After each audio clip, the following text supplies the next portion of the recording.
too much. You can turn me on with just a touch, baby. I look around, see the city's cold and empty. No one's around to judge me. I can see clearly when you're gone.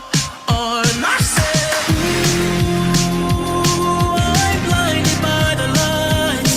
No, I can't sleep until I feel your touch. I said, ooh, I'm drowning in the night. Oh, when I'm like this, you're the one I trust. Hey, hey, hey.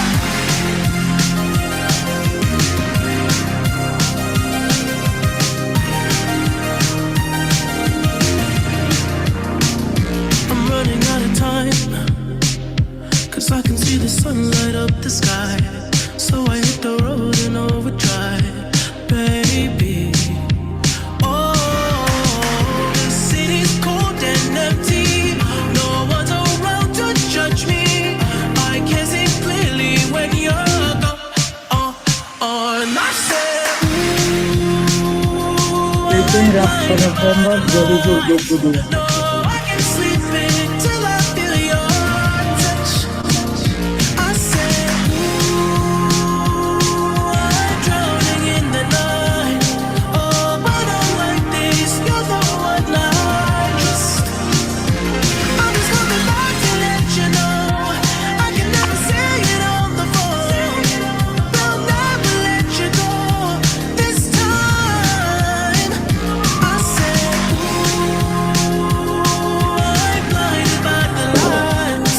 No, I can't sleep until I feel your touch. Hey,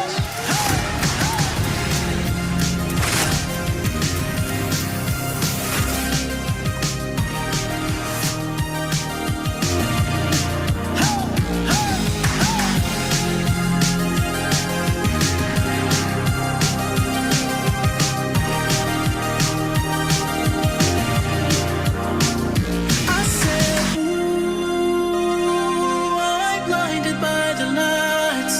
No, I can't sleep until I feel your touch.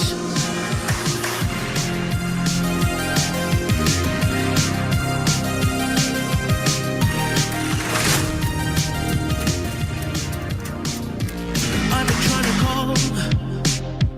I've been on my own for long enough. Maybe you can show me how to love. Maybe I'm going through a drought. You don't even have to do too much. You can turn me on with just a touch, baby. I look around, see the city's cold and empty. No one's around to judge me. I can see clearly when you're gone. And I said, ooh, I'm blinded by the lights. No, I can't sleep until I feel your touch. I said, ooh, I'm drowning in the night. Oh, when I'm like this, you're the one I trust. Hey,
Wow, ya luar biasa pembicara kita, speaker kita pada pagi hari ini ya. Bapak Haji Muhammad Ridwan Rifai ya, bukan main ya, luar biasa. Ini prestasinya sungguh luar biasa loh ya. Up producer API-nya berapa waktu itu Pak Ridwan? Sampai Boleh. lupa, Pak Beben. Sampai lupa. Pokoknya mah jalan terus. Jalan terus ya. Kalau by cash yang 2018 ingat Pak? Berapa Kalau itu case-nya? ingat, karena pertama kali saya jual korporasi Pak. Dia lagi, bosan banget. Ada sekitar 450. Wow ya, luar biasa. Jadi itu pertama kali korporasi jadi apal, ingat gitu. Iya, luar biasa. Teman-teman, tadi kita lihat ya video beliau ya Pak Rifai, dia membangun tim, bagaimana ya hari demi hari saya melihat itu foto-foto itu yang berbicara bagaimana meng-create tim, bagaimana membesarkan tim ya teman-teman ya. Ya di Prudential itu selain dari kita selling pribadi juga kita tim ya, teamwork ya, sehingga kita bisa berprestasi, kita bisa bertumbuh dan kita bisa berkembang tim kita. Oke, tanpa berlama-lama Pak Muhammad Ridwan Rifai, Insinyur, silakan Pak. Ya. Teman-teman, silakan Pak. Terima kasih Pak Beben untuk pembukaannya. Terima kasih teman-teman. Terima kasih juga. Ini juga saya kaget-kaget nih Pak Beben. Sampai kemarin diinfoin sama Bulani, wah saya harus tugas nih saya bilang nih. Berbagi Pak, berbagi. Betul. Tapi teman-teman Pak Beben, punten intinya saya bukan ngajarin, bukan mengguruin, tapi saya hanya coba berbagi dari pengalaman saya yang sekarang udah masuk tahun ke-14 gitu ya. Betul. Kadang-kadang kan pengalaman juga kita dapetin dari agent yang mungkin kita nggak temuin dan sebagainya. Ya saya lihat ini namanya juga legend, wah semua nih. Oke Pak Beben, kalau boleh tahu ini campur ya Pak Beben ya? Campur Pak. Ya, tapi nggak jadi masalah kok Pak. Nggak ada masalah Pak. Semua mau belajar Pak. Betul, kasih apa namanya berbagi yang untuk kita bisa pakai di agent dan leader gitu Pak. Ya, terusang dari pengalaman saya. Betul. Setuju. Betul. Ya, tak kenal maka tak sayang Pak Beben. Jadi saya emang tinggal di Bandung nih. Ternyata satu kota. Kapan-kapan bisa ngopi bareng nih sama ya. Bisa ngopi-ngopi bareng kita ya Pak ya? Iya betul. Jadi latar belakang saya emang lulus dulu Pak Beben, saya tahun 95 dari Teknik Sipil Undip teman-teman. Ya ngawalin bisnis ini ya artinya tiap hari kita tinggal di kota kecil Pak Beben di Purwakarta, Kota Marangi. Ya di sana Kota Marangi sebelum tinggal di Bandung Pak Beben. Ya jadi karena kota kecil Pak Beben, karena dulu saya hobi emang kata orang Sunda mah ngoprek mobil gitu kan. Nah, modifikasi betul. Jadi perkenalan saya sama leader saya itu karena hobi Pak Beben. Jadi leader saya itu punya bengkel otomotif, saya suka otomotif gitu. Gitu. Jadi kita sering ngoprek ya, sering modif dan sebagainya. Kenalan sama leader saya yang namanya Ibu Cu ya. Terima kasih juga dah lewat beliau saya udah bisa kenal bisnis ini. Oke. Dia bocor. Pak. Oke, nah jadi tempo hari kebetulan leader saya Cu Handayani juga baru gabung bersama Prudential. Jadi karena saya adalah teman dekatnya, ya pertama kali saya yang di prospek Pak Beben. Prospek, ya tempo hari ya kita masuk satu case sama dia. Nah terus beliau ini bawa leadernya lagi, namanya Ibu Sri Dewi. Ya dulu tinggal di Pocikarang satu kota dengan Bulani Pak. Oh iya. Nah, dia bawa ke bengkel saya, dia cerita bahwa ini adalah bisnis bagus. Karena emang dulu saya begitu lulus kuliah, Pak Beben, saya nikah usia 21, Pak. Wow. Jadi saya nikah usia 21, maka ya sekarang alhamdulillah anak saya sekarang yang 2 udah mau pada nikah nih, gitu ya. Nah, jadi saya anak 4, Pak, yang paling kecil SMA di Taruna Bakti, Pak. Oh iya. Ya. Nah, Jalan Riau ya. Nah, Jalan Riau betul. Siap. Jadi teman-teman itu perkenalan kita di Prudential. Saya bilang kalau emang ini bisnis, coba terangkan sama saya bagaimana ini konsep bisnisnya. Tapi saya bilang saya garis bawahin Pak Beben. Kalau misalnya ini MLM, saya nggak suka Pak, terus terang. Saya bilang gitu. Akhirnya Bu Cuhandayani dan Bu Sri Dewi menjelaskan konsep bisnisnya teman-teman. Ya akhirnya kita cobalah sama istri, Bismillah kita coba jalankan. Amin. Kebetulan yang pertama kali masuk tempo hari istri Pak. Ya jadi saya di belakang layar, saya coba support dia. Ya alhamdulillah Pak. Lambat laun ya kita tetap jalanin karena kita tempo hari kan Zoom tidak ada. Terus dulu tol juga masih terbatas. Jadi jarak antara Purwakarta dan Jakarta itu waduh luar biasa. Perjalanan sekarang seingat saya bisa sampai 2,5 jam karena macet gitu kan. Jadi untuk kendala training juga terhambat teman-teman. Tapi satu hal yang selalu saya ingat bahwa saya bilang begini, kalau kita melakukan sesuatu yang baru kita tuntasin gitu kan. Kata leader kita tahun pertama bisa segini ya kita buktiin. Coba kita buktiin, kalau terbukti ya kita lanjut, saya bilang begitu. Akhirnya itu yang menjadi motivasi di awal Pak. Jadi terus terang menerangkan presentasi ke nasabah itu saya hanya cerita berdasarkan apa yang saya rasakan. Kenapa seorang bimbel buka polis gitu Pak. Itu yang saya coba ceritakan ke nasabah. Ya alhamdulillah Pak, pertama kali istri bisa jadi promosi UM itu ya kita juga nggak hitung, makanya jalan terus aja Pak. Itu tembus 1,3 loh Pak. Wow. Nah itu tapi saya nggak ngerti itu Pak, nggak ngerti, cuma jalan aja terus gitu kan. Ternyata 1,3 gitu kan. Wah ternyata itu penghargaan yang luar biasa. Saat promosi unit manajer Pak? Iya. Wow ya teman-teman ya. Nah itu kita nggak ngerti Pak, pokoknya jalan aja terus gitu kan, karena kebetulan kan istri yang jalanin bis pertama kali, ternyata income wah ini menarik, saya bilang hanya kita datangin teman-teman kita dan sebagainya gitu ya gitu loh Pak. Siap. Nah terus terang teman-teman, karena saya juga baru ngerintis usaha tempo hari tahun 95 dan baru berkembang ya, terus kita juga kebetulan bisnis tempo hari impor mesin Pak dari Belgia. Oh, Ya, iya. nah ini kan yang menarik begini Pak Beben, saya lulusan teknik sipil, saya lulus tahun 95, saya tempo hari kan udah mulai ada tanda-tanda ini loh Pak, krisis adanya pemerintah reformasi tahun 98, tapi udah kerasa tuh. Nah tempo hari infrastruktur untuk sipil udah berkurang, karena saya udah bawa anak orang kan saya harus tanggung jawab Pak. Saya bilang apa nih untuk makanin dia punya arang gitu kan. Nah, kita ngelihat bahwa Purwakarta dan Karawang industri udah mulai bertumbuh di sana. Jadi saya banting setir Pak. Bismillah saya bilang ya kita coba usaha di permesinan Pak, otodidak Pak. Karena banyak pabrik kan di sana. Nah dari sana ya kita jalanin ya. Bersyukur Pak, saya menjadi distributor untuk permesinan Aqua seluruh Indonesia dan Perum Peruri. Udah itu merem aja udah banyaknya duit tuh Pak. Wow. Nah gitu teman-teman.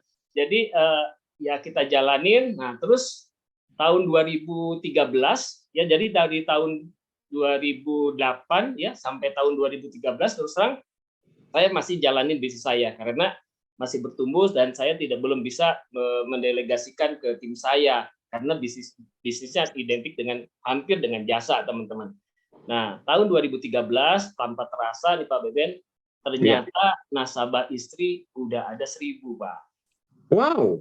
Nah itu yang menurut saya jadi tanggung jawab penuh. Saya bilang, nah ini mereka rata-rata masuk ngelihat kitanya, saya bilang begitu. Apalagi kita kota kecil Pak.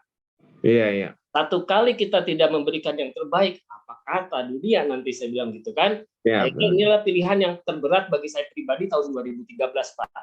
Jadi nggak mungkin saya menjalankan dua bisnis itu sekaligus karena dua-duanya aktif tempo hari gitu kan. Nah, akhirnya ya kita putuskan bahwa Prudential karena ini adalah amanah bagi saya. Itu kan akhirnya kita jalanin dan saya full time Pak 2013 sampai sekarang.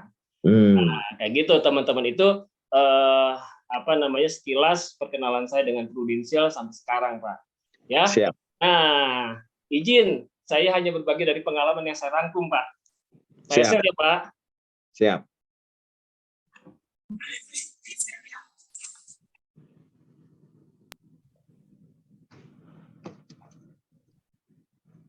Bentar Pak, belum muncul ya Pak ya? Udah. Muncul bentar.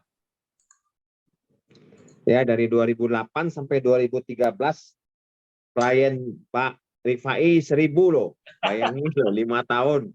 Ya, rata-rata hampir 200. Luar biasa. Ya, silakan. Udah muncul ya, Pak? Silakan, sudah. Oke, teman-teman, bukan niat mengguruin, tapi ini adalah berbagi dari pengalaman saya. Terus terang, sejak lulus kuliah, saya langsung masuk ke dalam industri bisnis ya. Cuma bisnisnya berbeda, tapi sama lah. Saya menjalankan bisnis pertama kali juga bisnis jasa, walaupun skupnya adalah di bidang permesinan, teman-teman. Ya, bagi saya ini penting dan ini juga saya coba terapkan kepada tim saya bahwa sebelum menjalankan suatu bisnis kita harus mengerti dulu nilainya, gitu Pak. Kalau masalah produk dan sebagainya itu bagi saya adalah nomor kedua. Yang penting bagaimana kita punya mindset seorang pebisnis, gitu ya. Makanya malam hari ini saya coba berbagi kepada teman-teman dari pengalaman saya tentunya terkait masalah nilai bisnis, teman-teman. Ya. Nah, teman-teman, oke, belum muncul ya Pak ya? Udah? Udah? Udah. Nextnya udah muncul. Oke. Ya, teman-teman, sorry kalau agak telat ya. Jadi gini, teman-teman. Jadi bagi kita harus mengerti dulu nih, teman-teman. Sebelum kita menjalankan suatu bisnis, kita harus mengerti dulu apa tuh arti daripada bisnis. Bagi saya, bisnis adalah suatu kegiatan ya yang menjual produk atau jasa yang memberikan solusi untuk kebutuhan konsumen. Teman-teman, kita harus perhatikan bahwa bisnis ini adalah memberikan solusi untuk kebutuhan konsumen. Baru kita dijadikan boleh disebut sebagai seorang pebisnis. Artinya, kalau kita menjual sesuatu apapun karena memaksa, karena merasa nggak enak dan sebagainya, itu hanya seorang sales lah menurut saya, gitu ya. Tapi bagi saya kalau disebut seorang pebisnis, kita harus memberikan solusi, cermati, dan saya coba tangani Pak, karena dulu justru saya kan masih Purwakarta, Jonggol, Purwakarta, Sukabumi dan sebagainya. Waktu saya jalani bisnis tahun 2008 bersama Prudential kan saya pakai 2 perahu Pak. Tapi saya punya komitmen, artinya begini, kata leader saya ini adalah bisnis bagus gitu kan. Tapi bagi saya bukan bisnis sampingan teman-teman. Itu adalah prinsip saya. Saya memposisikan Prudential adalah bisnis kedua saya. Gitu Pak Beben. Jadi bisnis kedua saya, kalau ini saya asumsikan Prudential adalah bisnis kedua saya, berarti perlakuan saya sama dengan bisnis pertama saya. Saya harus komitmen, saya harus manajemen waktu. Ya, otomatis karena yang udah running adalah bisnis pertama saya jalanin dari jam 8 sampai jam 5 sore. Selesai nggak selesai di Jonggol, selesai nggak selesai di Sukabumi, pokoknya bagaimana caranya jam 5 sore atau paling telat jam 6 sore saya udah balik ke Purwakarta. Tujuannya untuk apa? Sholat maghrib, ya, makan dan sebagainya. Pada Isya saya jalan lagi berdua dengan istri. Ya, karena saya punya komitmen, saya ini jalanin bisnis kedua, teman-teman. Ya. Nah, terus itu saya jalanin setiap tahun, tahun pertama nggak pernah pulang jam 11 malam kan, karena saya punya tanggung jawab terhadap bisnis kedua. Karena saya pengen membuktikan, jadi nggak pengen buang waktu, saya pengen membuktikan apa yang diomongin sama Pak Beben misalnya sebagai leader saya, benar nggak nih? Saya bilang gitu. Kita buktiin nih tahun pertama, kalau benar kita lanjut, kalau bohong ya udah, saya bilang ngapain saya buang waktu. Nah itu yang saya pegang Pak Beben. Makanya why-nya ini penting gitu loh maksud saya. Apalagi why-nya tempo hari udah ketemu Pak. Karena bisnis saya yang pertama adalah bisnis jasa. Sebesar apapun bisnis jasa itu tidak bisa diwariskan, maksudnya tidak bisa didelegasikan ke istri saya gitu kan. Karena ada sentuhan pribadi yang nggak bisa di copy paste Pak. Itu bagi saya jasa begitu. Jadi artinya wah ini bahaya. Bagaimana kalau anak-anak masih kecil saya tidak bisa jalani bisnis saya. Nah itu yang memotivasi saya, why-nya saya ketemu untuk segera jalanin bisnis Prudential walaupun belum ketemu. Cuma kata leader saya ini bisa menghasilkan passive income. Nah bagaimana caranya? Di tahun pertama selesaikan ya, saya keput selesaikan, saya buktikan karena saya nggak pengen ada lagi tahun kedua untuk pembuktian itu. Gitu loh teman-teman. Nah ini maksud saya bagi teman-teman yang baru kita cari why-nya, jangan hanya bertanya apa bisnisnya dan bagaimana jalaninya untuk dapatin income, tapi kita tahu dulu ya bagaimana ini penyebabnya apa nih kita bisa jalani bisnis itu serius gitu loh. Jadi karena pada saat nanti ada hambatan atau halangan kita bisa menyelesaikan itu semua. Ya, jadi why-nya ini penting, teman-teman. Ya, oke. Nah, teman-teman, fase euforia itu ya rata-rata orang pada semangat lah.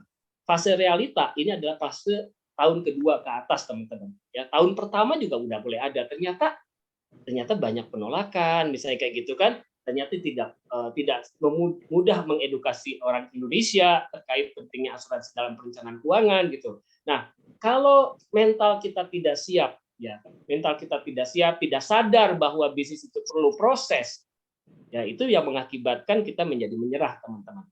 Kayak gitu, teman-teman. Nah, ini yang harus kita selesaikan. Berapa lama fase realita ini? Menurut saya sih sekitar 5 tahun, ya, karena kita harus siap bahwa perkembangan semakin bertumbuh, kita juga sebagai seorang leader semakin banyak hal yang perlu kita adaptasi dan kita harus bisa tangani hambatan-hambatan tersebut, teman-teman.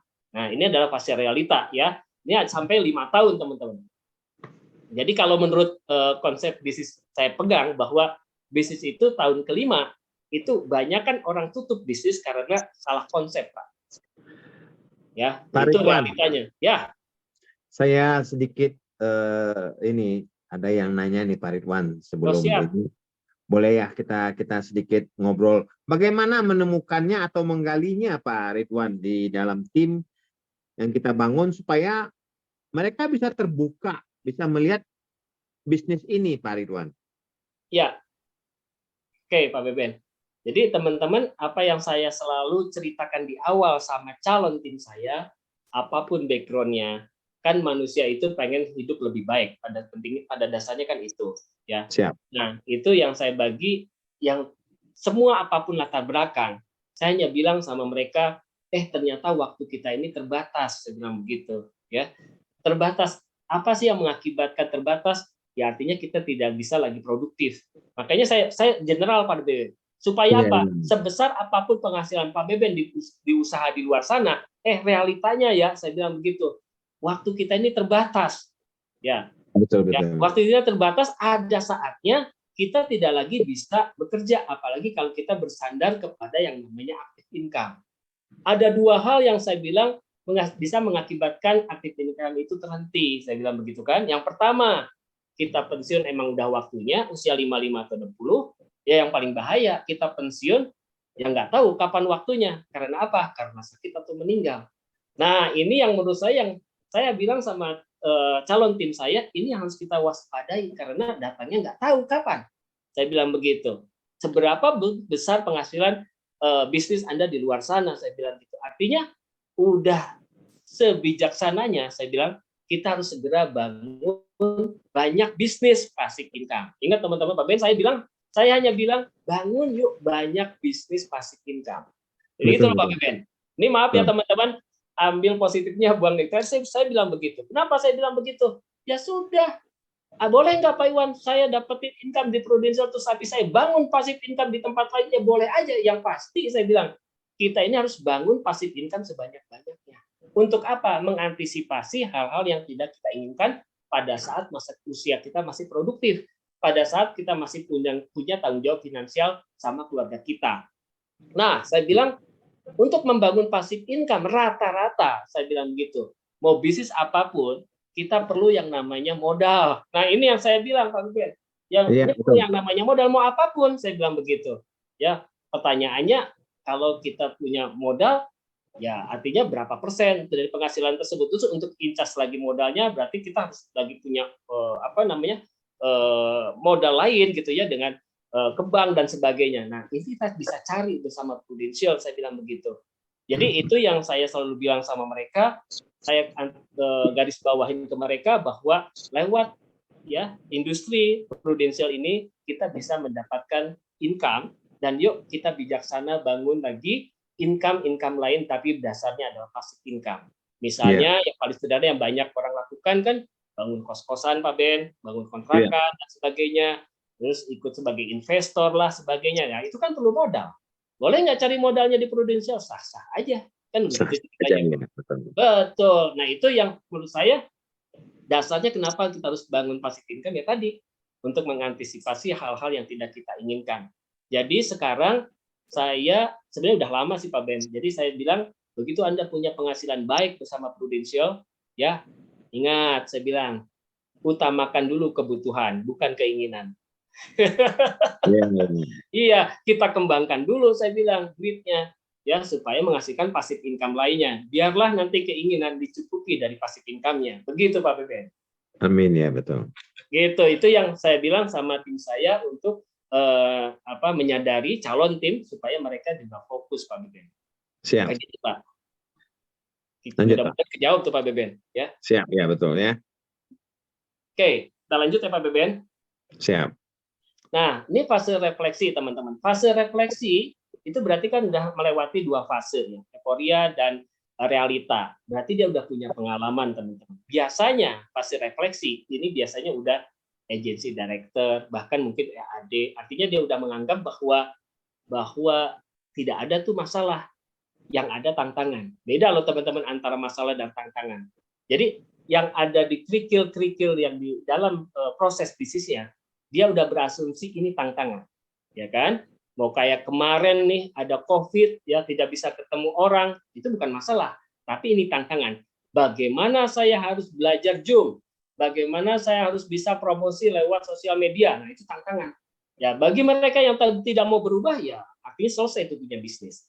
Nah ini menurut saya cara pandangnya udah berbeda pada fase ini, teman-teman. Artinya teman-teman perhatikan bahwa ini udah ada 3 fase. Artinya bisnis ini kita sebagai pebisnis harus bertumbuh ya dari setiap fasenya, teman-teman. Nah, ini akan berlangsung menurut saya sampai tahun ke-10, teman-teman. Nah, di sana artinya masuk lagi ke fase kedewasaan. Kita udah lebih bijak ya dalam mengatur keuangan dan sebagainya dalam lingkungan bisnis kita, dan ini udah lebih lebih lagi membangun dari bisnis lainnya, teman-teman ya. Yang terakhir adalah fase misi. Nah, ini udah pada bagaimana saya bisa banyak berbuat untuk banyak orang, intinya begitu. Mungkin kalau di dalam industri kita ya udah punya owner lah kayak gitu kurang lebih ya teman-teman. Oke. Nah 5 proses fase itu ada teman-teman di dalam bisnis apapun. Nah artinya kita harus sadar bahwa oh ternyata ada tantangan, oh ternyata kita harus berubah, oh kita harus bisa beradaptasi dengan perubahan gitu kan, apalagi dengan bisnis yang kita jalanin tentunya banyak variabelnya gitu ya. Artinya kita harus bisa mengerti teman-teman ya, kalau kita sadar ya kita pasti akan bertumbuh, tapi kalau kitanya nggak sadar pengennya itu instan dan sebagainya, mungkin bisa aja sukses tapi hitungannya hanya jangka pendek teman-teman ya, karena kita banyak lihat banyak orang yang kasarannya sekarang tidak ada dan sebagainya ya, karena mereka bukan untuk sebagai pebisnis untuk jangka panjang. Ya mindsetnya udah beda teman-teman ya. Oke. Nah, kita masuk ke dalam pola pikir sebagai pebisnis teman-teman. Ya. Artinya kalau masalah product knowledge dan sebagainya, bagi saya itu adalah nomor yang ke belakang. Yang terpenting sekarang bagaimana kita punya pola pikir yang bagus sebagai seorang pebisnis teman-teman. Mindset ini penting ya terkait perbisnisnya ya. Yang pertama, kita harus punya niat yang kuat teman-teman. Niat yang kuat untuk apa? Untuk bisa ya kita niat untuk sebagai pebisnis kita harus punya tanggung jawab lah terhadap niat tersebut. Ya artinya kita dalam industri Prudential ini harus siap melayani, teman-teman. Karena kalau niat kita tidak mau melayani berarti kita tidak cocok di bisnis ini. Itu ya, melayani bukan hanya kepada nasabah tetapi kepada tim kita. Ya artinya kita harus bisa mengedukasi dan sebagainya. Itu ya teman-teman. Nah yang kedua, ini supaya kita punya pola pikir yang sama teman-teman. Yang kedua adalah bahwa pikirkan bahwa kita nih mampu untuk melakukannya teman-teman. Mampu apa? Ya artinya kalau kita juga nggak believe, bagaimana kita bisa merealisasikan itu semua teman-teman. Ya. Yang ketiga teman-teman, ya kita fokus pada kualitas bukan kuantitas. Supaya apa? Kan usia kita semakin bertambah teman-teman. Jadi kita mulai belajar bagaimana kita bisa dapetin case, misalnya kalau kita produser, case yang berkualitas, misalnya gitu. Bagaimana lingkungan saya hanya segini-segini aja Pak Ridwan? Ya berarti kita harus punya cara bagaimana kita punya lingkungan yang level up.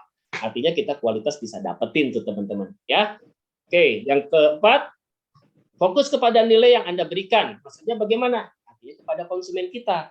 Nah ini menarik Pak Ben. Saya hanya berpikir bahwa Prudential adalah bisnis jasa. Ini orang daerah, saya bilang, bagaimana saya bisa memberikan nilai lebih kepada klien-klien saya. Itu kalau di zaman tahun berapa ya? Tahun 2015 kalau nggak, 2014 2015, saya coba uji coba di Purwakarta, saya gandeng semua nasabah saya itu bisa mendapatkan diskon medical di Prodia sejauh Barat. Contoh kayak gitu. Jadi saya cetakin kartu Pak Ben. Jadi untuk premi 1 juta ke atas saya kasih kartu gold, 1 juta ke bawah saya kasih kartu silver. Itu sebagai salah satu poin bahwa saya ini bagaimana bisa memberikan pelayanan lebih kepada klien saya. Nah, berhubung tim saya di Purwakarta, ya tempo hari ada beberapa sebagai pemilik usaha, ada yang pemilik restoran, ada yang pemilik distributor komputer, distributor optik. Ya, saya gandeng mereka bagaimana perusahaan-perusahaan dia, toko-toko dia itu menjadi bagian dari kerjasama. Jadi setiap klien kita, klien mereka juga kalau beli kacamata ya dapat diskon misalnya kayak gitu. Nah, artinya di dalam toko-toko di depan toko-toko mereka kita pasang expander juga. Jadi sebagai salah satu bahwa saya harus memberikan nilai teman-teman. Nah, itu adalah kreativitas teman-teman. Tapi tidak menyalahi aturan main karena saya tidak pakai logo Prudential, tapi saya pakai nama kita punya tim lah intinya begitu. Kita kasih itu kartunya dicetak gitu ya Pak Ben. Nah, memahami nilai diri, nah ini penting juga teman-teman. Ini menyangkut masalah apa yang pengen kita jual. Jadi kalau kita tidak merasa trust dengan produk yang Prudential keluarkan, saya nggak jual Pak Ben. Contoh tempo hari Prudential keluarin My Child misalnya kayak gitu ya. Karena saya sendiri tidak memberi hati saya nggak jual Pak Ben. Jadi saya hanya menjual apa yang saya yakini saya bisa. Dan tentunya saya juga bukan sebagai calo, artinya saya juga buka untuk diri sendiri. Nah itu penting teman-teman ya. Ya, berpikir dan bertindak besar. Ini penting untuk sebagai seorang pebisnis. Nah ini terkait tahun 2018 Pak Ben. Iya. Sepanjang tahun 2008 sampai tahun 2017 akhir, saya hanya jual personal case, teman-teman. Ya, personal case. Nah, di sana saya merasa tertantang, Pak Ben. Merasa tertantang bagaimana? Perasaan dulu ya, teman-teman saya juga di pabrik, punya perusahaan, dan sebagainya, gitu kan. Apa yang saya bisa berikan terhadap perusahaan? Wah, korporasi, gitu kan. Tapi saya bukan background-nya, bukan accounting, bukan yang tahu tentang perpajakan, saya hanya tukang insinyur gitu Pak. Tempo hari leader saya, ini menyangkut pola pikir yang keenam teman-teman. Penting. Leader saya Pak Markus dan Mulani presentasi sekilas karena kan saya di Purwakarta, jadi sekilas. Karena waktunya sebentar, jadi hanya satu sesi paling hanya 1 jam. Ini ada produk bagus, gitu kan, karena mereka orang keuangan mereka paham gitu kan. Cuma saya ambil garis besarnya bahwa ini bisa dijual kepada perusahaan ya berupa yang dulu PSA corporate Pak Beben. Ya, ada kan programnya. Nah, artinya di sana saya bilang wah ini peluang nih. Tapi bagaimana ya? Kemana ya gitu ya teman-teman. Nah, ini penting teman-teman yang tadi saya bilang. Walaupun teman kita ini bukan lagi di dalam jalur link bisnis kita, hubungan kita jaga baik. Nah, pertama kali case itu saya punya nasabah akhirnya dia menjadi seorang pemilik rumah sakit Pak Ben. Oh iya. Ini awal case-nya kayak gitu. Ya, pemilik rumah sakit tadi nasabah kita ya kita coba datangin apa sih benefit yang bisa saya berikan kepada nasabah tersebut. Nah, kebetulan anak saya yang nomor 2 itu kuliah di Unpar. Di akuntansi. Nah, saya tanya sama dia, Dek, ada nggak? Kasih tahu Papa, saya bilang, ada nggak kaitan perpajakan dengan asuransi? Nah, gitu aja tuh, Pak Ben. Dia printkan Pak Ben. Dia printkan, ini loh, ada kaitannya. Itu saya pegang. Cuma saya nggak mendalam bagaimana pencatatannya, bagaimana undang-undangnya, nggak saya perdalam. Cuma saya dapat print out dari dia, udah saya pegang. Karena ada nomor undang-undangnya.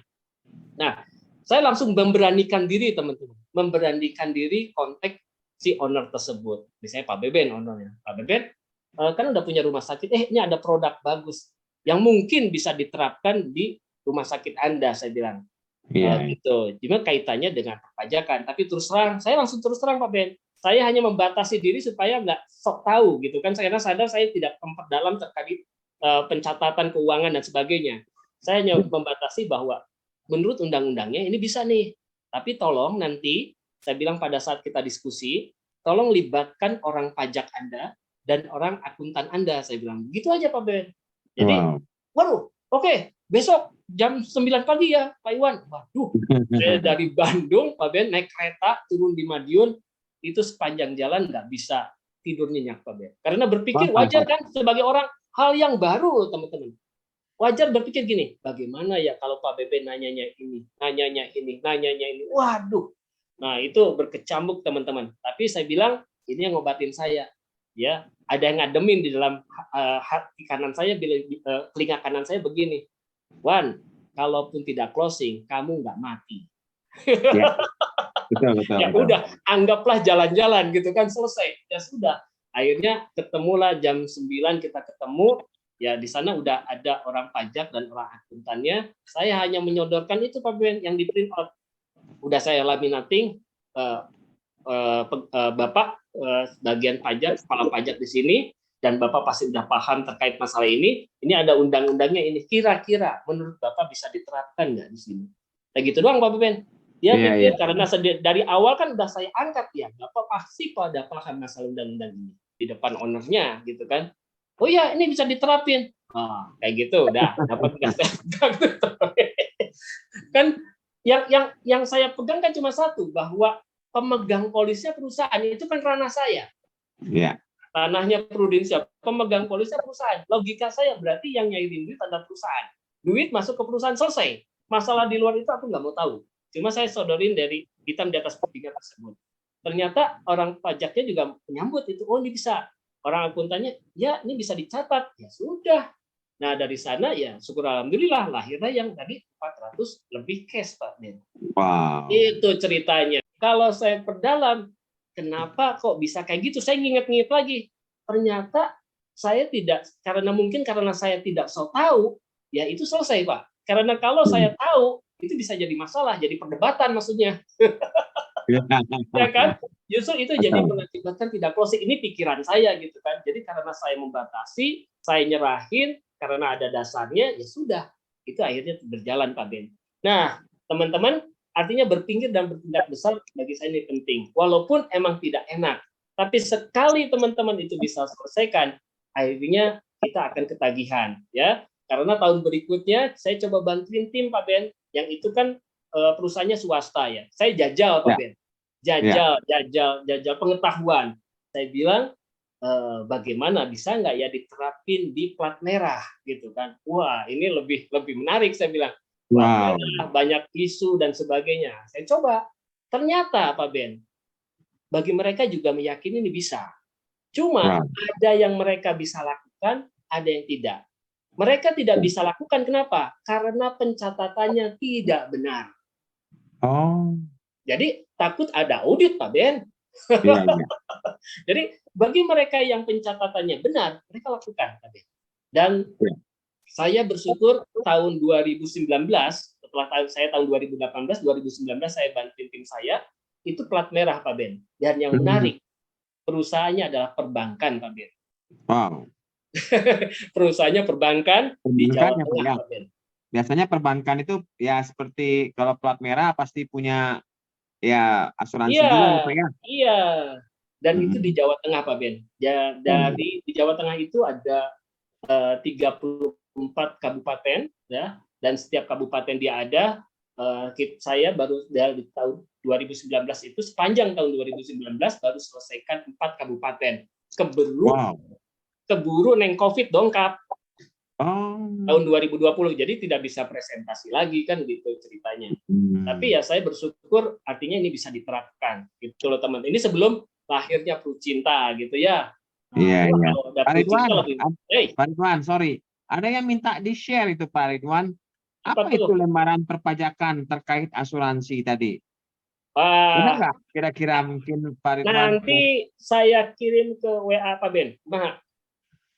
Oh ya. Nanti kita posting ya teman-teman, kita posting di grup. Ya, gitu ya. Di grup KPM nanti bisa minta dengan pemilik KPM-nya. Ya, nah gitu Pak Ben. Jadi itu yang menarik ternyata bisa diterapin. Ya, nah ini menurut saya kita harus punya berpikir dan mencoba sesuatu yang baru, menurut kita ini bisa besar. Yang maksud saya itu kuehnya belum banyak orang garap. Itu teman-teman. Ya, belum banyak orang garap padahal peluangnya berarti ini gede gitu ya. Ya. Ini yang harus kita punya sebagai pola pikir sebagai seorang pebisnis, teman-teman. Ya. Nah, itu yang alhamdulillah saya bisa menjadi top nasional tahun 2018 tahun 2020 karena kan PSA corporate tempo hari masih dihitung sebagai produksi pribadi juga, maksudnya personal bukan korporasi gitu kan, beda gitu kan. Kalau sekarang ada pengelompokan kan Pak Ben? Ya. Nah itu Pak Ben ya. Nah, nomor 7, otomatis kita harus bisa melihat kegagalan adalah sebagai pembelajaran dan keniscayaan dengan kesadaran yang harus kita hadapi. Jadi teman-teman harus sadar bahwa bahwa sebagai seorang pebisnis prosesnya itu tidak mudah. Itu harus kita sadarin. Pasti ada yang namanya tantangan ya teman-teman. Ya bagi kita harus bisa selesaikan. Kalau kita yakin ya kita punya kemampuan untuk bisa menyelesaikan itu ya berarti value kita udah naik teman-teman. Betul. Ya, jadi percayalah bahwa level up itu butuh yang namanya menyelesaikan suatu tantangan tadi gitu ya. Jadi kalau saya tidak memberanikan diri tempo hari Pak Ben, ya artinya saya tidak bisa mencoba untuk closing yang korporasi kan gitu ya. Itu ceritanya. Wah, keringet dingin maknya gitu kan. Ya wajar gitu kan. Cuma itu udah bagi saya itu adalah tantangan. Ridwan, kalau kamu pengen level up ya begini, ya sudah gitu teman-teman. Ya. Nah, teman-teman terus juga kita harus punya fokus dengan hal-hal yang kita lakukan yang tadi ya, bahwa kalau kita ini pengen jual korporasi ya, jual big cash ya, kita harus coba fokus dengan hal-hal apa sih yang bisa mensupport apa yang kita inginkan tersebut ya, baik big cash ataupun korporasi tersebut teman-teman ya. Oke, teman-teman gini Pak Ben, kan tadi kita sama-sama tahu ya teman-teman, kalau saya orangnya suka nyoba gitu loh teman-teman. Ini maaf ya, saya cerita saya. Jadi tahun-tahun awal contoh ya, Star Club tuh kayak gini gitu kan, konsepnya begini gitu kan. Saya pengen tahu bagaimana sih kata orang double tuh enak bersama pasangan. Nah, dapat gitu kan. Oh ya gitu. Tapi kan artinya kita punya tantangan baru gitu loh Pak Ben. Betul. Jadi kita, maksud saya itu hidup tuh harus naik gitu loh ya. Berarti kita punya value kan nambah gitu kan. Setelah dapat itu bagi PCC itu katanya enak tempatnya dan sebagainya, kita coba, akhirnya alhamdulillah kita dapat. Nah, begitupun sebagai leader Pak Ben. Leader MYLC pertama didapat pada saat istri saya gitu kan. Nah, yang menarik ternyata nya sedikit.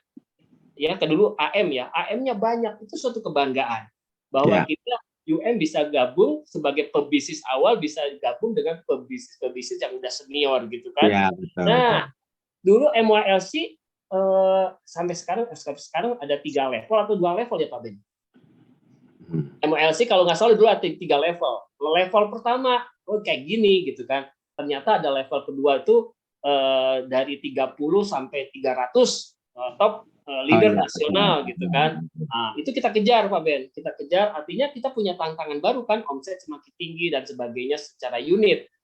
Akhirnya kita dapat. Nah, yang menarik yang dapetin F1 itu adalah MYLC top nasional pertama kita Pak Ben.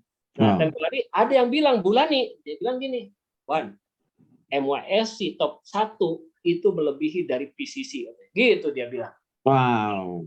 Saya pengen tahu juga kan gitu. Gimana caranya gitu kan. Berarti harus secara unit, harus nomor 1 terus nih minimal kategorinya di agensi. Kan begitu Pak Ben? Ya. Kita nggak bisa ngelihat agensi lain. Pokoknya di agensi harus nomor 1 terus. Dan itu kita jalankan, ya alhamdulillah bisa nyampe. Ternyata begitu nyampe, waduh bener ya. Luar biasa pelayanannya ternyata gitu kan. Yang nonton F1 itu di Singapura teman-teman.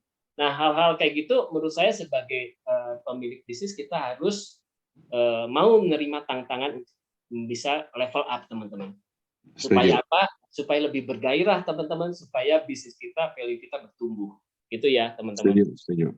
Oke, nah elemen penting terakhir ini adalah dalam suatu bisnis menurut saya itu ada 4. Artinya bisnis yang kita jalan ini kan dibutuhkan sepanjang hidup manusia. Kalau dibutuhkan sepanjang hidup manusia, berarti bisnis kita memberikan solusi sepanjang hidup manusia. Itu Pak Ben.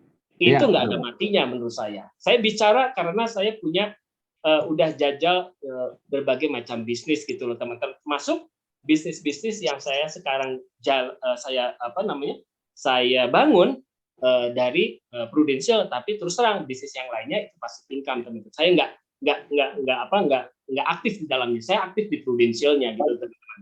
Nah, terus yang ketiga bisa memberikan diri kita menjadi lebih baik teman-teman. Artinya kehidupan kita, ibadah kita dan sebagainya kita menjadi lebih baik lah. Nah itu menurut saya juga value yang lebih yang kita dapatin bersama Prudential. Dan yang keempat ya kita dituntut untuk kreatif. Karena kalau kita tidak kreatif ya kita tidak punya nilai lebih. Kita sama aja dengan teman-teman kita yang lain. Jadi kita harus punya nilai lebih walaupun itu sedikit tapi kita punya nilai lebih.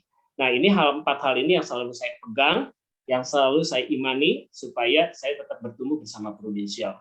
Gitu saya kira Pak Ben. Sharing dari saya, semoga juga bisa bermanfaat. Kalau ada yang mau ditanyakan, silahkan. Terima kasih. Assalamualaikum. Ya, luar biasa ya. Luar biasa Pak Ridwan ya. Ini betul-betul artinya value yang Pak Ridwan pegang dari tahun 2008 beliau join di Prudential sampai ini hari ya. Bagaimana betul-betul kita bisa melihat nilai-nilai positif ya teman-teman. Oke teman-teman, mungkin kita bisa langsung aja bagi 3 penanya langsung aja angkat tangan berikan ini ya mungkin ya. Silakan. Ada yang mau nanya? Pak Ridwan sebelumnya Pak Ridwan itu punya bengkel apa ya Pak Ridwan? Pak Ridwan bengkel mobil di mana Pak Ridwan? Enggak, saya kan mesin Pak. Jadi mesin industri. Saya punya usaha itu Pak. Jadi dari mulai pengadaan mesin sama rental. Jadi pada saat Pak Ben mesinnya perlu diservis kan harus pengganti. Rentalnya ada di kita gitu kan. Oh iya. Itu Pak. Yang otomotif itu karena saya hobi Pak. Oh hobi apa ya Pak? Off-road Pak. Oh. Dulu saya punya 7 mobil yang saya bangun dan saya pernah diliput sama majalah Jeep. Oh ya? Itu hobi zaman baheula, Pak. Bahalanya, off-roadnya di IOF Jawa Barat, Pak? Enggak, saya hanya hobi sendiri aja, suka ke daerah-daerah dan sebagainya gitu loh, Pak. Siap. Kampungan kayak gitu. Ya, ini ada yang tanya, Pak, minta diulang slide judul 8. Judul 4 8. elemen. Ya. Sudah saya share, Om Ben. Siap. Oh ya, sudah ya. Sudah saya share. Udah. Oh, oke. Ini ya 8 poin untuk membangun bisnis. Niat, Yep. pikiran. Wow, terima kasih Mau Manas. Ya, dan 4 elemen ini tadi ya. Dari Ibu Indrawati ya. Keren ini masuk majalah Jeep. Ya, betul ya. Memang pasti kalau sudah lama di Prudential teman-teman ya. Kalau kita level up tadi, hobi kita pun ya bisa tercapai ya Pak ya. Hobi kita, kesenangan kita ya. Ya. Saya banyak ya, gitu. juga tim daerah Pak Ben. Oh iya Pak. Banyak daerah. Saya tidak masuk ke kota-kota gede. Kenapa? Bagi saya itu juga tantangan Pak Ben. Mengedukasi masyarakat daerah itu tidak semudah di kota gede. Betul. Tapi bagi saya kuenya gede Pak, karena pemainnya sedikit. Pemainnya sedikit, ya. Kan banyak kan agent bikin ngapain susah orang daerah mah. Mereka berpikirnya untung, tabungan, enggak susah. Lebih baik saya nyamannya di kota. Kan begitu kebanyakan. Iya. Justru itu kuenya gede Pak. Iya betul. Saya juga banyak tim di daerah tersebar Pak, di Sumedang, Pangandaran, Tasik. Sumedang, ya. Kayak gitu Pak. Emang lukanya banyak Pak. Iya. Lukanya banyak, tapi ya harus diobatin, ya kan? Harus diluruskan. Nah begitu kita bisa sebagai dokter ngobatin dan meluruskan, nah berarti kuenya untuk kita tuh. Ya, tuh lihat ya teman-teman, begitu besarnya peluang ya, apalagi yang dari daerah jangan berkecil hati teman-teman ya. Yang penting kita cara jual kita ya cara kita menyampaikan informasi prudensialnya benar gitu loh. Betul, Gitu ya Pak Ridwan ya. betul Pak Bidan. Jangan kalau bisa jangan menghalalkan segala cara gitu loh. Ya, itu bisa sukses tapi pendek Pak, Pendek ya. bukan peluang utama. Silakan ada yang masih mau kira-kira mau bertanya dengan Pak Ridwan. Ada satu pertanyaan Om Ben di chat Om Ben. Siap. Oh ya, oke, Mam. Produk yang ditawarkan tentang pajak korporat tadi produknya apa ya, Pak? PSA Nah, itu. corporate. Jadi Apa, PSA corporate kita ngambilnya hanya jiwa aja, Pak. Jadi saya tidak ngambil kesehatan. Nah, ini penting. Kalau kita tawarin kesehatan, apalagi hubungan dah baik, Pak Ben sebagai pemilik usaha, ya kan, secara personal kita bisa melayani, udah pokoknya udah trust-nya udah gede lah. Kalau kita tawarin kesehatan pasti mau Pak Ben, untuk karyawannya. Cuma itu tadi teman-teman, saya ngukur diri. Karena kalau class ini anggaplah saya closingin, API-nya gede dan bisa jadi nasabah, mungkin saat ini oke. Tapi pertanyaannya, saya sanggup nggak melayani mereka? Jangan sampai kualitasnya jadi masalah nanti. Makanya walaupun dia mau, ya saya nggak tawarin. Saya tetap arahin hanya jiwa. Biarlah ambil asuransi kesehatan yang dari perusahaan lain, Pak Ben. Itu contoh case teman-teman. Jadi produknya adalah PSA corporate, tapi manfaatnya hanya asuransi jiwa doang. Iya, iya. Pak Ridwan, mungkin saya lanjutkan. Kalau asuransi doang, kira-kira kalau di dalam satu perusahaan itu kan ada banyak tingkatan umur dan ada budget. Kalau Pak Ridwannya kira-kira fokusnya nawarkannya budgetnya atau fokusnya sama rata? Nah, ini yang menarik. Karena yang saya jual nih Pak Ben, dampak dari dia ikut program kita. Jadi fokusnya bukan di dalam program kita. Kenapa? Karena di dalam program kita yang bisa kita garansi adalah asuransi jiwanya, karena itu dijadikan kontrak. Ya. Nah enggak, tapi nilai tunai itu kan tidak dijadikan kontrak. Makanya saya fokuskan kepada mereka adalah dampak dari dia buka polis untuk karyawannya. Nah, itu situ rasakan tuh. Nah, itu ada di dalam undang-undangnya itu, Pak. Iya. Gitu, Pak. Jadi manfaat asuransinya ini hanya asuransi jiwa gini. Cuma kan gini Pak Ben.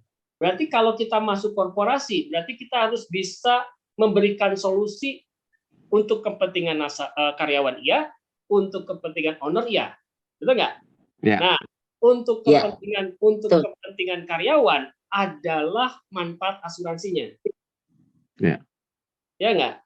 Betul. Karena kalau meninggal, saya bilang dikasih berapa? Dikasih 50 kegedean, dikasih 10 kekecilan, ya sudah kasih solusi. Asuransi jiwa untuk karyawan, benar nggak? Tetapi apa solusinya untuk kebutuhan sebagai owner? Bukan di asuransinya, Pak. Tapi dari dampaknya dia ikut program kita. Meminimalisir turnover. Nah, gitu. Jadi lewat ikut program kita sehingga bisa direalisasikan ditahan dulu untuk bayar pajak pasal 25 badannya. Dan itu bisa berkembang. Ya. Oke. Itu Pak Ridwan, itu undang-undangnya bisa dilihat di Undang-Undang Nomor 13 Tahun 2003. Betul. Ya, itu soal tenaga kerja. Di situ ada benefit yang berkaitan dengan manfaat perlindungan bagi karyawan. Di mana salah satu fungsinya adalah menekan tingkat keluar masuknya karyawan. Karena kalau karyawan itu terlindungi, dia akan mendapatkan perusahaan itu akan mendapatkan satu titik di mana karyawan itu akan lebih loyal. Betul. Nah, kemudian yang kedua, ketika terjadi risiko pada karyawan, mungkin kan uang itu kan masuk ke PT dulu ya. Betul. Nah, kalau ternyata jumlahnya itu besar, mungkin PT tidak memberikan secara keseluruhan pada karyawan. Artinya apa? Sisa uang itu bisa digunakan oleh perusahaan untuk apa? Untuk mengganti karyawan yang nggak ada tadi. Gitu. Jadi sebagai modal awal untuk mencari penggantinya, itu kan pasti ada cost di situ. Gitu. Betul. Nah, ini salah satu dari sahabat saya, Pak. Kebetulan dia gabung karena saya sama beliau di agensi coba untuk bisa memberikan berbagi pengalaman terhadap teman-teman di agensi kami. Ya, luar biasa ya. Yes. Jadi pada pagi hari ini kita juga belajar bagaimana seorang perusahaan tanggung jawab pemberi kerja wajib ya. Ya. Ada 2 ya. Secara undang-undang BPJS dan undang-undang ketenagakerjaan. Wow, luar biasa ini. Siapa yang posting nih? Itu Pak Benjamin, Pak. Kita kalau sebelum COVID dulu selalu kebetulan kita ditugasin sama agensi untuk roadshow, Pak, di setiap kota untuk ngadain selling korporasi. Wow. Jadi saya selalu gandeng berdua sama beliau nih. Oh. Ya, itu boleh di capture ya teman-teman. Itu sangat bermanfaat sekali. Ya. Kita ada yang kita dapatkan pada pagi hari ini, kita menyediakan waktu kita bersama-sama Pak Ridwan ya, bersama Komunikasi Sehat KPM setiap hari Selasa, minimal kita mendapatkan sesuatu. Begitu ya Bu Anas ya? Betul. Pasti banyak dapat sesuatu, Om Ben. Ya, benar. Pasti banyak dapat sesuatu, Om Ben.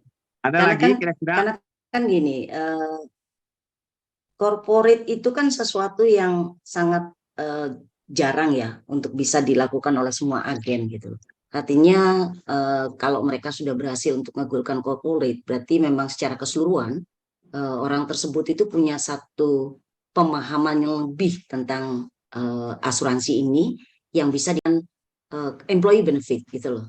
Jadi manfaat untuk karyawan di situ. Dan Pak Ridwan boleh tahu nggak plat merah yang pernah ditemui itu di ACC nggak sama pemerintah? ACC. ACC ya? ACC kan dari 34 kabupaten 4 dari rilis. Oke. Saya jajal di Bandung, Pak Ben. Saya jajal di Bandung. Saya jajal juga di Bandung. Perusahaannya yang ya pokoknya besar lah gitu, plat merah juga. Mereka mengakui, Pak Ben. Ya, cuma pencatatan keuangannya mereka belum siap untuk diaudit karena kan tadinya dia bayar teks gede, tiba-tiba bisa lebih hemat, anggaplah begitu dalam tanda kutip, walaupun secara positif pasti diaudit, apalagi dia plat merah. Nah, mereka belum siap. Betul. Pak, yang menjadi pertanyaan Pak tadinya kalau plat merah ya itu kan sama, artinya mau perbankan plat merah, mau pemerintah plat merah, mau apa, yang orang awam tahu pasti mereka punya pensiun dan mungkin ya ada terjadi sesuatu, biasanya plat merah itu memberikan juga nilai value penggantinya. Nah, kalau misalnya ditambah Pak, dari yang dibeli oleh plat merah ada tambahan lagi, apakah perusahaan atau plat merah yang lainnya sedikit ada tanda tanya, mungkin saya juga bisa berikan ke dinas apa gitu misalnya, atau dinas A kita berikan sama meninggalnya misalnya, tahu-tahu dinas lain lagi pariwisata bisa lagi. Apakah itu nggak tumpang tindih, Pak, kira-kira menurut pikirannya, Pak? Tolong dikoreksi ya, Bu Anas. Pak Ben, jadi intinya, saya kan bukan orang akuntan. Yang penting saya bilang bahwa ini adalah yang semua perusahaan yang punya kewajiban bayar pajak pasal 25 badan. Jadi kalau plat merah itu tidak punya kewajiban bayar pasal pajak pasal 25 badan, berarti tidak bisa menjadi konsumen kita, Pak. Itu rule pertama, Pak. Rule kedua, pencatatan keuangan mereka harus jujur dan benar. Nah, itu rule kedua, Pak. Jadi selama rule pertama dan rule kedua tadi bisa dilakukan, harusnya ada rule ketiga, ada rule ketiga. Rule ketiga apa? Kita harus bisa kenal sama pengambil keputusan. Jadi kalau maaf Betul. nih teman-teman, levelnya manajer, kabag dan sebagainya belum bisa. Karena keputusan kalau misalnya ini Nggak PR, masuk. PR. Kalau kita big case, Ya. PR-nya adalah bagaimana lolos medical dan sebagainya. Ya, PR-nya untuk korporasi adalah bagaimana kita kenal sama pengambil keputusan. Karena setahu saya, kalau kita hanya kenal kabag misalnya dan sebagainya gitu ya, Nggak masuk. mereka akan nge-push ke atas, dia serba salah Pak. Takutnya ada main lah dan sebagainya. Nah itu mengakibatkan nggak akan tuntas. Tapi kalau kita punya kenalan sama pengambil keputusan, ya sudah selesai. Mereka bisa ajak orang-orang pengambil keputusan lainnya. Karena yang plat merah yang di Jawa Tengah tadinya sih hanya itu kan ada nasabah dari tim saya. Tadinya hanya di daerah Pak nasabah, yaitu tadi saya bilang kita harus bina hubungan baik. Tadinya bukan siapa-siapa Pak, tapi tahun 2019 dia punya posisi yang bagus di provinsi. Nah, akhirnya kita coba memberikan edukasi, kira-kira ini bisa diterapkan enggak di sebuah kabupaten. Nah, ini itu dari bersambut. Kayak gitu. Siap. Gitu Pak. Iya, benar ya. Mas Ridwan betul kok. Benar itu Pak Ridwan. Kalau kita bicara plat merah, ada satu aturan main yang berlaku di antara mereka bahwa sesama plat merah itu tidak boleh saling mendahului. Dan plat merah itu harus mengambil segala sesuatunya dengan sesama plat merah gitu. Makanya saya kaget kok bisa masuk plat merah, di mana kuncinya gitu kan ya. Soalnya tahun 2006 sampai dengan 2009 saya itu mengikuti hampir 31 perusahaan plat merah untuk ikut tender. Dan dari tender itu kami selalu masuk top 3. Tapi at the end saya harus mundur dengan hormat. Karena ketika berada di posisi terakhir, saya selalu dihadapkan dengan satu statement bunyinya kayak begini. Bu Anas, ini dari perusahaan ini kompetitor Anda, dan ini dari perusahaan ini dengan kompetitor Anda, mereka ready untuk give back to us sekian persen. Dan sekian persen itu sudah mereka susun. Jadi mulai dari dirut, wadir, dan sebagainya sampai ke GM. Terus saya bingung. Pak, saya bilang, saya ini cuma terima 20, Bapak nyuruh saya motong 40, terus yang 20 ini nombok siapa Pak? Saya bilang gitu kan. Jadi mulai dari Telkom itu saya sampai nenteng duit 50 juta untuk bidding. Kemudian saya masuk ke Pelindo 1 sampai Pelindo 4. Saya masuk ke Garuda. Saya masuk ke Indonesia Power. Indonesia Power itu lebih menyedihkan lagi. Itu refund 50% coba, dan itu dimenangkan oleh Lipo. Coba Lipo berani untuk itu. Itu udah nggak make sense buat saya gitu loh. Itu terjadi itu terjadi. Ada beberapa company juga itu terjadi. Cuma yang saya pegang kan tanahnya saya di Prudential. Nggak tahu, saya nggak mau tahu juga asuransi tempat lain. Cuma yang saya blow up ke pengambil keputusan, artinya mereka bisa merancang berapa, anggaplah ya dalam tanda kutip, yang bisa ditahan dulu untuk bayar pajaknya, kan gitu ceritanya. Nah, saya punya komposisi, saya hitungan, saya bilang begitu. Selama Anda berjabat, biarlah perusahaan yang bayar. Tapi bagaimana pada saat Anda tidak menjabat, selesai menjabat, polisnya tetap bisa mendampingi Anda sampai umur hidup. Itu garansi dari saya. Jadi APBN, selama Anda menjabat, biarlah perusahaan menjabat. Tapi garansi dari saya, nanti begitu pasca Anda tidak menjabat, saya bilang polisnya menjadi polis pribadi, tapi tidak perlu bayar lagi. Saya kasih hitungan. Mereka, wah iya ya Wan, 20 tahun misalnya gitu, 10 tahun aku tidak bayar. Tapi begitu saya tidak menjabat, saya punya polis yang value-nya gede untuk keluarga saya, tanpa saya harus memaksimalkan bayar premi lagi. Nah, itu yang saya motivasi pengambil keputusan untuk bisa mewadahi aspirasi dari semua. Tapi itu memang Bapak, itu memang benar Pak. Pak Ridwan? Boleh, Bisa. boleh, Om Ben. Boleh, Om Ben. Bisa. Boleh ya? Boleh. Pemegang polis Boleh. dari perusahaan bisa dirubah menjadi pribadi. Oh benar, Pribadi. itu benar, Betul. Itu itu Betul. bisa. benar, itu bisa, PSAA bisa, Om Ben. Bisa. benar itu bisa. Yang jadi pertanyaan saya, arti Premi kata, diperpendek. ya betul. Artinya seseorang yang menjabat plat merah ataupun yang pengambil keputusan, ya kita bilang wali kota, kita bilang gubernur, kita bilang ya kepala dinas atau apa, itu ada masa biasanya. Nah, biasanya mereka akan mengatakan after itu saya nggak bisa ngapa-ngapa lagi gitu. Nah, di situ kadang-kadang banyak para agen juga terbentur. Mungkin ada masukan, Pak Ridwan, bagaimana cara menyelesaikannya? Saya melakukan simulasi top up segede-gedenya. Oh, Iya. untuk Masalah, Diperpendek. wah, masalah Pak Ben, masalah, wah gede ya. Saya nggak mau ngambil risiko segede-gedenya. Biar mereka berpikir, biar mereka cari jalan. Oh, kasih top up segede-gedenya sampai akhir masa jabatan nih. Ya, bagus, luar biasa ya. Gitu Pak Ben. Ya Masalah gitu teman-teman ya, itu Ya. ilmunya tuh teman-teman ya. Om Beben ada pertanyaan Mas Yan di chat. Om Oke. Beben lihat di chatnya Om Beben. Siap.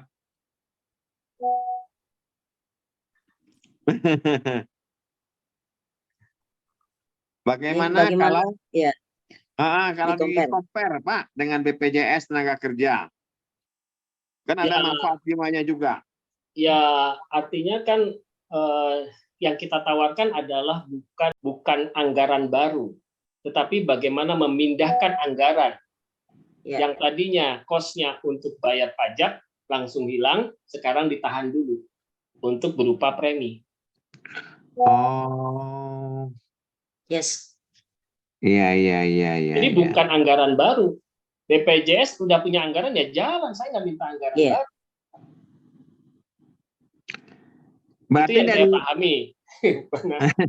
Pak Ridwan, mungkin salah atau benar saya tanggapi. Mungkin jadi dari daerah itu kan bayar pajak, Pak. Benar ya? Iya, pajak pasal 25 badan, Pak Ben. Ya, betul. Ya, dan itu di situ mereka berpacu, padahal malahan berpacu untuk siapa yang terbaik membayar pajak. Mereka mendapatkan penghargaan, baik dari gubernur ataupun dari itu. Sepakat. Kira-kira gimana cara ngomongnya, Pak, kalau mereka ngomong gitu? Sepakat, Pak.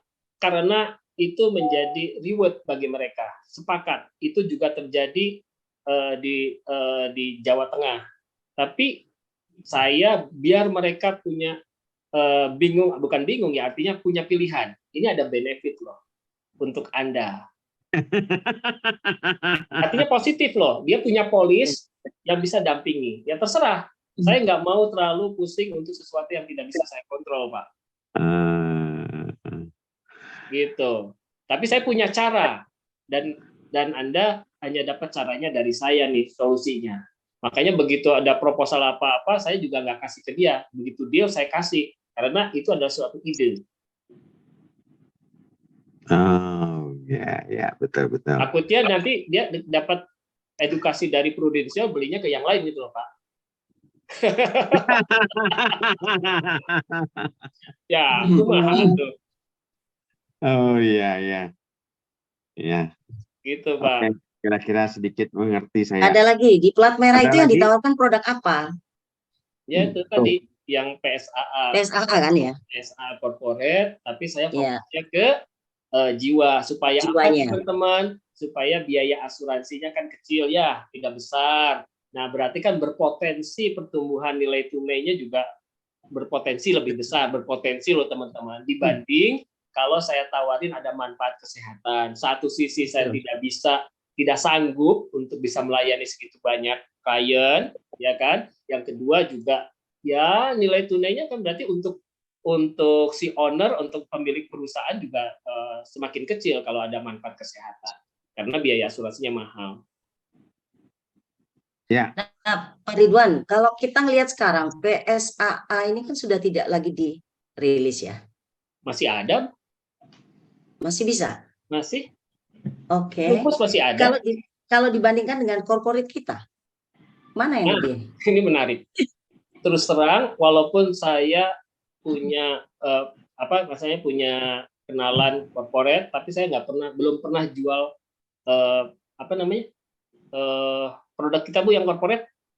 Corporate. Corporate belum pernah. Kenapa? Okay. Saya tidak bisa menjual seni di sana. Saya tidak bisa menjual ide di sana. Karena semuanya udah baku dan ditakar. Betul. Anu ya, apa nggak challenging ya? Nah kan yang menarik, kita nggak bisa bermain. Iya, kalau kita udah closing korporasi atas nama korporasi, berarti kan kita bisa kenal sama manajemen lainnya untuk bisa closing secara pribadi. Kan begitu. Betul. Itu peluang yang gede juga menurut saya. Iya, benar. Ya, luar biasa perbincangan kita pada pagi hari ini ya, bersama Ibu Anas juga bersama Pak Ridwan. Ya, ini perlu kita angkat mungkin satu saat, Momanas. Apa tuh? Satu judul mungkin bagaimana ya kita bisa membuat satu judul untuk korporasi misalnya ya. Saya kalau korporasi dulu saya main ini sih Om Ben. Saya desain sesuai dengan need-nya mereka. Jadi saya nggak ngitung berdasarkan skema employee benefit, tapi saya ngitung itu untuk tahu berapa sih service liability mereka dan future service-nya gitu loh. Sehingga yang mereka dapatkan itu sesuai dengan apa yang seharusnya mereka dapat itu. Sehingga pada saat saya main itu saya memang nggak bermain di yang apa ya, premi-premi yang sesuai dengan yang baku kayak Pak Ridwan tadi gitu. Jadi agak spesifik Om Ben. Karena dulu kita punya aktuari itu lebih mudah untuk kita ajak diskusi daripada sekarang. Diskusi, betul ya.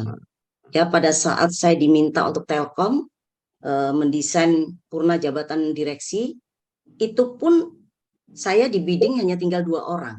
Jadi tinggal AIA, waktu saya bersama putranya Pak Haridiah, ya, tinggal dua company pada saat mau bidding itu di Telkom. Tapi malam itu jam 9 malam, kami berdua dipanggil. Untung kita belum nyetor duit tuh waktu itu. Kan untuk bidding itu saya harus nyetor duit itu. Kami berdua dipanggil, terus Bang Hari bilang gini, "Ini lu udah nyetor belum?" "Belum." "Lu jangan nyetor dulu. Ini kayaknya kita dimainin." Gitu kan. Ternyata betul. Jadi satu direksi itu mendapatkan hak 1,5 miliar untuk dia pensiun. Dan itu dibayarkan dalam masa jabatan 3 tahun. Tapi apa yang terjadi? Kita disuruh merubah desain yang sudah dibuat, di-compare dengan term insurance, tapi harus memberikan jaminan pada saat pensiun itu dapetin 2% setiap tahun selama 15 tahun setelah pensiun.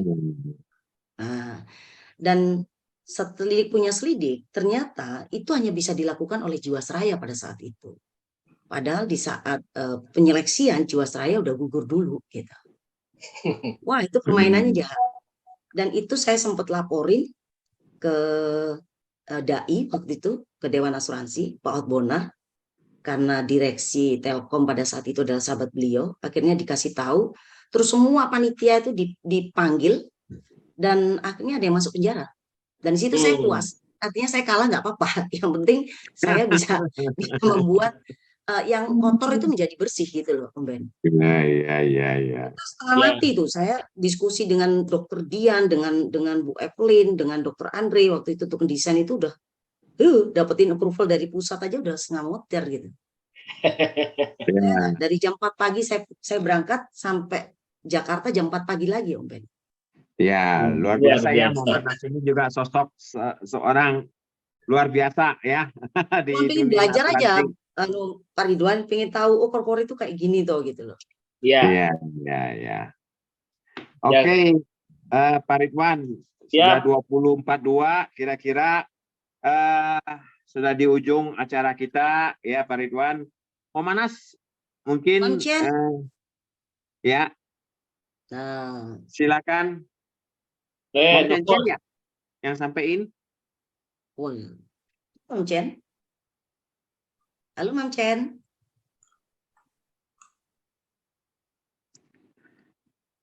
Silakan Mama Nas. Oke.